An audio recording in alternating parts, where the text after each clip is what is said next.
The bee and the dry flower. They say a garden never truly dies, but on that scorching afternoon it certainly looked like it had.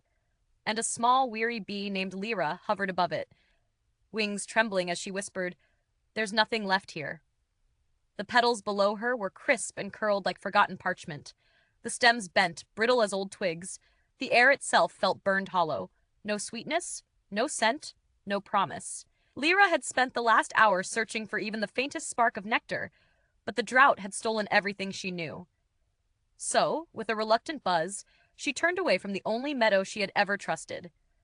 As she flew, the world stretched wide and uncertain. The distant fields shimmered with heat. Even the breeze tasted like dust. She felt the weight of her decision pressing against her wings. If the flowers were gone here, she thought, what hope could any other place hold? But forward she flew, because standing still would mean giving up. Miles away, storm clouds gathered, slow at first, then rolling with purpose, rumbling like something ancient waking from sleep. Lyra didn't notice. All she saw was the forest edge ahead, darkened and unfamiliar, a place she'd been warned never to wander alone. But desperation makes quiet rebels of us all. Inside the trees, shadows twisted into shapes that made her wings falter. Branches creaked like stern voices. The air was cool, but smelled of secrets, not safety. Still, she pressed on, searching for a single bloom that hadn't surrendered to the heat of the world.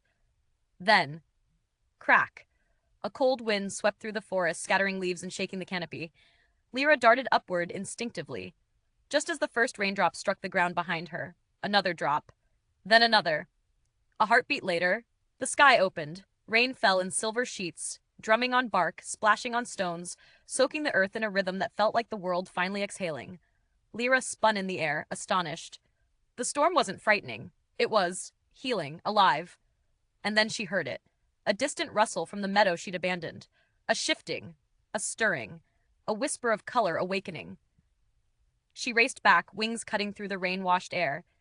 As Lyra reached the familiar field, she froze mid-flight.